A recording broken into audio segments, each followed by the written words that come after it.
On, the member should sit immediately. Joe, the question is that the motion be agreed to. Honourable Joe Goodhue. Tēnā koutou katoa, nā mihi nui o te wiki o te reo Māori.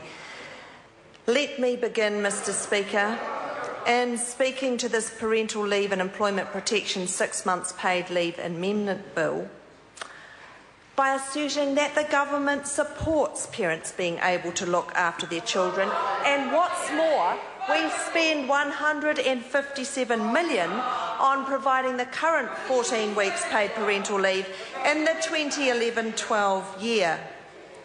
I understand completely why community groups will express tomorrow, and have already expressed, their support for paid parental leave. But equally, at the same time as they will say that they support it, those same groups have a sense of understanding of the tight fiscal constraints this government is in at the moment. And that is why we are still seeing such strong support in the polls for the options that this national government is taking, not the continual string of let's spend on this, let's spend on that, let's spend on something else. Just because it's a good idea does not mean that the money is magicked up out of fresh air to deliver it.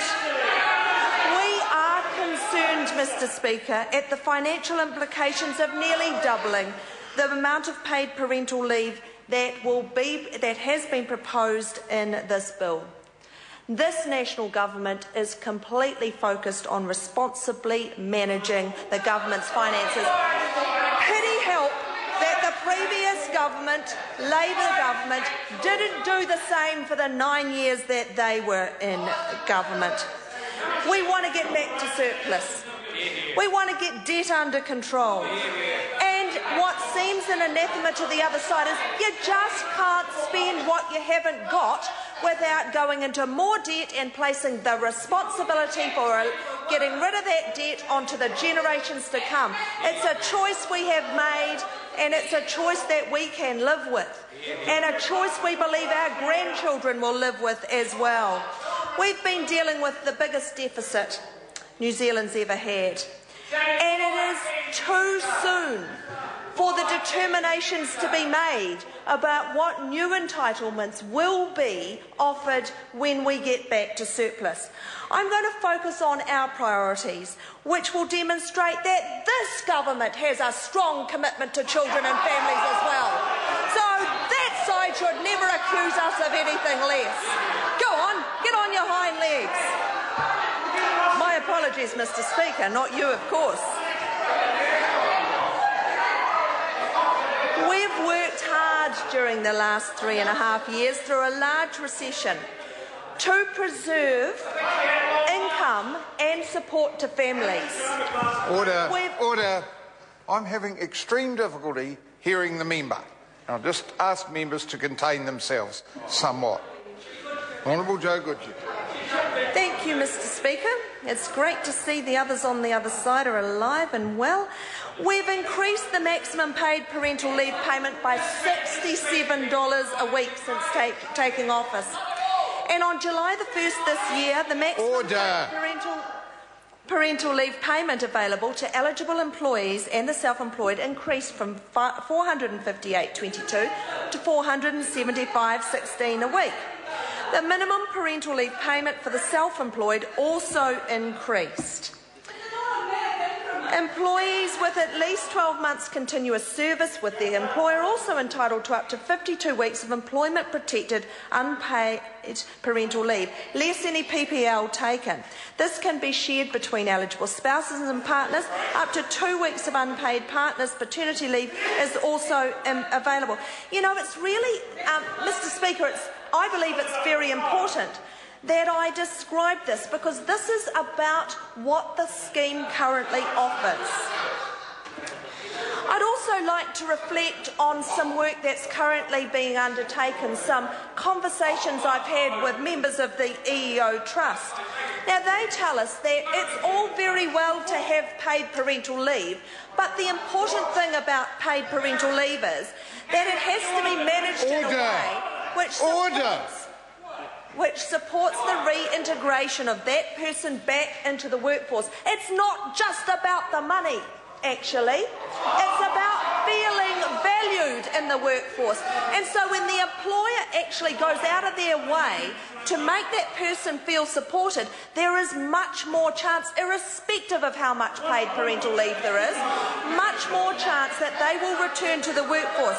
That's about flexibility in staging re-entry to the workforce. That's about encouragement, support. Again, I say flexibility. And that, in fact, will gain more than just chucking more money at it. But then chucking more money at it is certainly something the other side of the House are familiar with. And boy, are their promises mounting up. We are continually improving the Working for Families scheme, which offers tax credits to help families get ahead.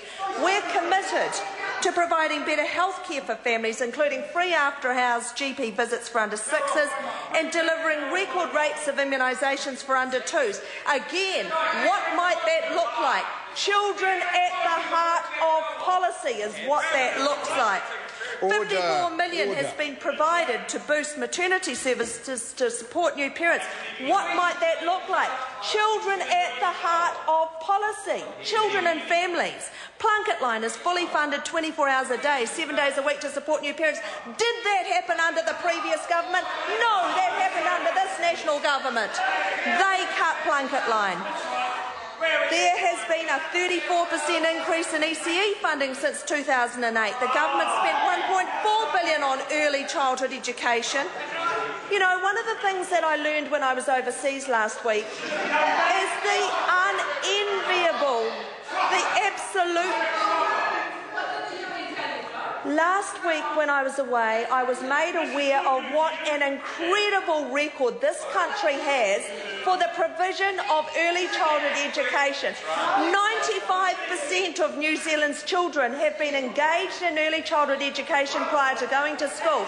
And we, the national government, have set a target of 98%. The UN committee could not believe that a government would show such commitment to early childhood education. Actually, and the other side of the House are hating that a lot. They certainly are. We set aside an extra $19.1 million over 4 years to support multimedia ECE services.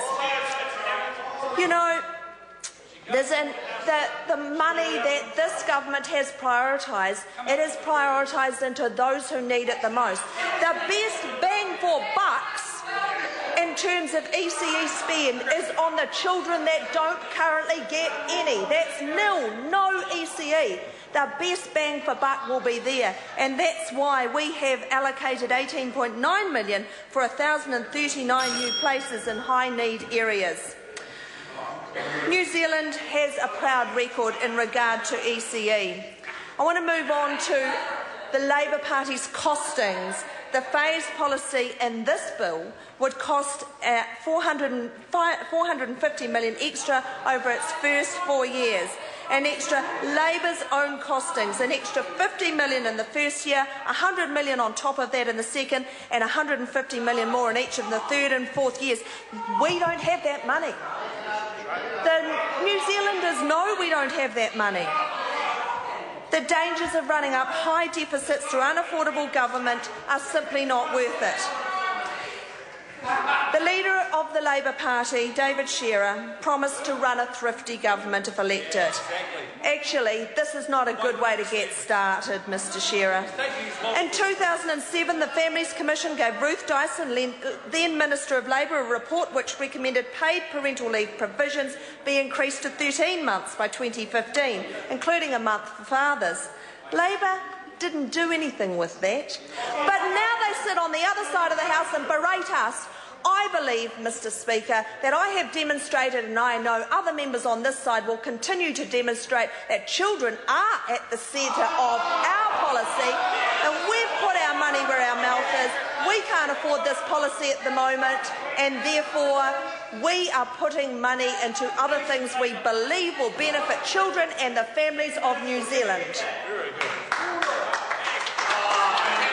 Order. We come to the 5-minute calls. Jacinda Ardern. Thank you, Mr Speaker.